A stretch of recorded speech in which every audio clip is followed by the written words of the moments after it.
Mike Messier. I'm here. Yes, it's me. And it's really a live interactive movie review. You've never seen Siskel and Ebert do that trick. Now, have you? What legends those guys were. Siskel and Ebert. Gene Siskel, Roger Ebert, the Chicago Sun-Times, the Chicago Tribune. Here's to you, gentlemen, sitting on the aisle. If you ever watched that show, Siskel and Ebert, back their heyday was probably the mid to late 80s.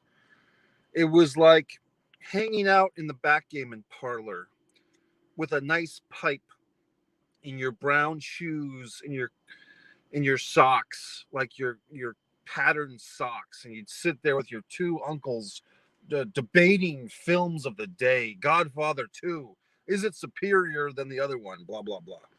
Well, let's discuss the topic that I made. I just saw Stillwater for the second time, and I think I enjoyed this movie more the second time than I did the first time, and I really liked it the first time.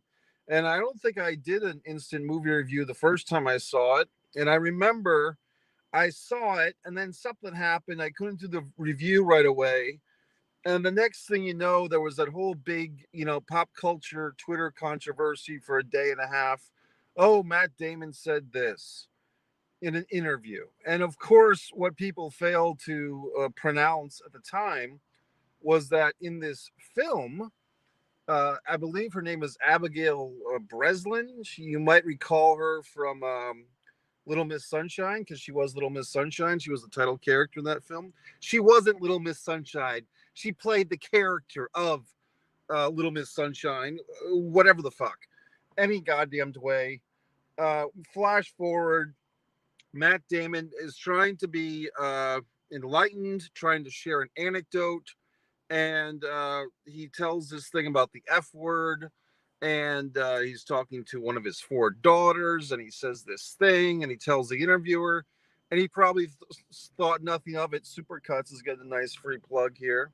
But he thought nothing of it, and then suddenly it's cancel Matt Damon. Suddenly it's this guy's a monster. He's an asshole. How could he?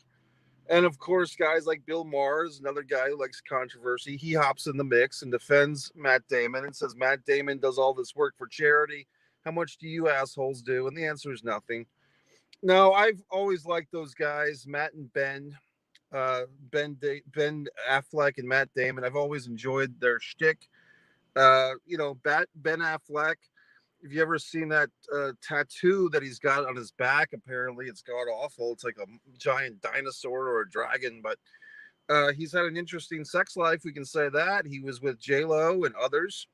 So, and then you get Matt Damon, who's kind of been the more reserved of the two. He hasn't been the controversy king.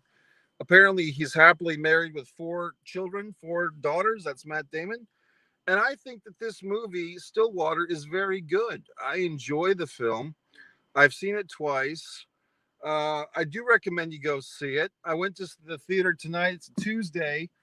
I'm guessing that this movie will be out of the theater on Thursday. And I just told myself that I needed to see it for the second time. And enjoying this film, I'm trying to be spoiler free, but I'll just tell you that it's layered and there are seeds of plot in this film, which is actually quite masterful. And I have a feeling that Stillwater is going to be left out of the Oscar race as a little slap on the wrist to Matt Damon. You can't say bad things, Matt. You won't get awards if you say bad things. But I just don't know if Stillwater is going to be fully appreciated for the great, somewhat of a masterpiece, to be honest with you. And seeing the movie the second time, I didn't realize the first time that all these seeds and payoffs were intertwined. And there's some subtle moments in the film. I'll give a little fucking thing away. There's a moment where Matt Damon has his second family, his French family, as I call it, and he touches the lady's foot, and her daughter, which is not his daughter, it's only her daughter, she looks at her mom, and the two women share this female moment.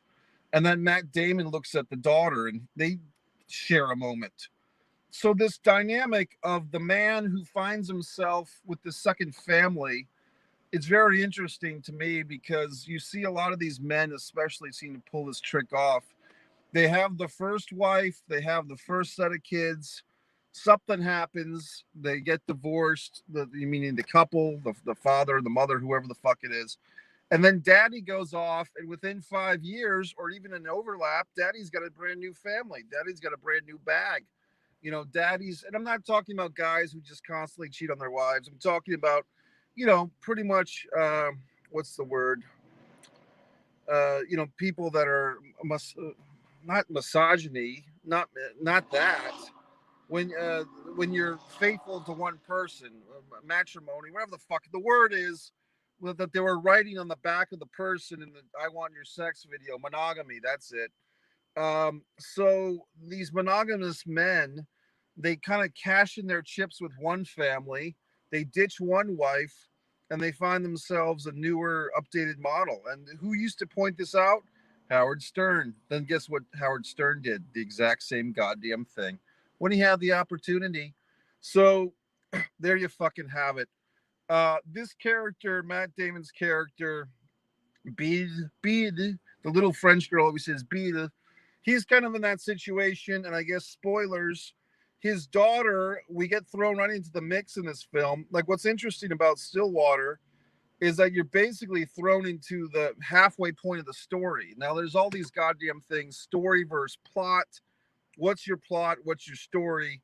Well, the plot of this movie, what we actually see on the screen, if I have these terms right, what we actually see is about half the story because, spoilers, we haven't seen his daughter do the crime or the situation that gets her into prison.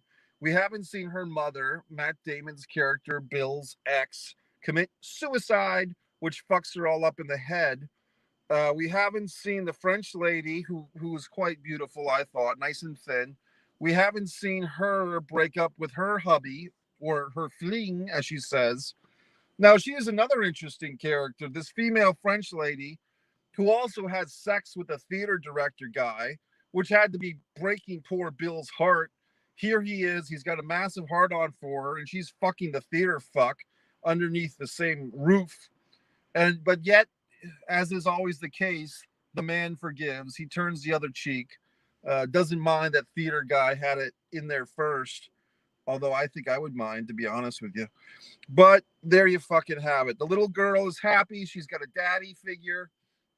I mean, Jesus, you hear these guys tell these sob stories about how they're dating a single mom and they think they're just going to have fun and frolic. Well, the problem is, just like a puppy, you get attached to the kid and then you're suckered in. And that's what happens to Bill almost. But it's just interesting because his former life, the residue of his former life with whoever committed suicide lady, the child, the lesbian who gets convicted of a crime she may or may not have committed, um, he can't fully get rid of that former life now, can he? Because he's stuck. He's trying. He loves his original daughter, even though she tells him all the time how much she hates him and how much of an asshole he is. And he wants to move on to this better family, this French family, where the little girl looks up to him. She tries to speak English, he tries to speak French. He's banging the sexy theater actress. Some of the people here in Florida got a big chuckle and a grin out of Matt Damon's fucking character when he said American. They really got a chuckle out of this American in France. Look, I'm French. You don't see me going over there, folks. I don't know if it's the time to travel worldwide, to be honest with you. Obviously, this film was created, the story was made before the worldwide situation that we're in. But the lesson remains, folks. I don't know if it's a good time to be traveling. I just talked to a buddy of mine. He's got a friend who's in the fucking hospital because of this worldwide situation, as I call it. And he was telling me all these horror stories of all these people he knows that have gotten the jabs and they're still getting it. Well, I got the goddamn jab. I'm fine. Oh, I guess I'm dead. Nope, I'm really fine.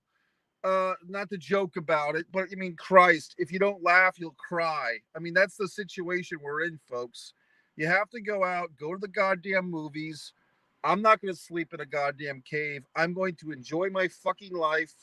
I'm going to get vaccinated in the eye socket every 6 weeks. I'm going to put on 15 masks if I have to, but you're not going to keep me at home because I'm a wildflower, like Tom Petty always said. So there you fucking have it, folks. Stillwater is a great movie. I think it'll be ignored at the Oscar time. I think Matt will get a little slap on his wrist for whatever the fuck he said. But it's too bad because it's a great goddamn film. And because we live in a fucking society that can't get its own dick out of its own ass or whatever the fuck, then we're all fucked. We just can't enjoy nice things anymore because we're all a bunch of fucking Twitter fucking tattletales. So if you want to hear all the controversial things I've said, if you want to blackmail me on some stupid video I said 5 years ago, I encourage you to watch all of my fucking videos and find all the horrible things I've ever said. And make sure you subscribe to make to find more fucking things to blackmail me with. And tell all your friends to watch all my videos and just find all the dirt on me and just watch those videos all the time because I probably said a lot of horrible things. But make sure you watch all the videos so you can find them. Okay, assholes and fucks. I enjoyed the goddamn movie. I suggest it. Stillwater gets a big double thumbs up in honor of Roger and Gene. Subscribe to Mike Messier YouTube channel.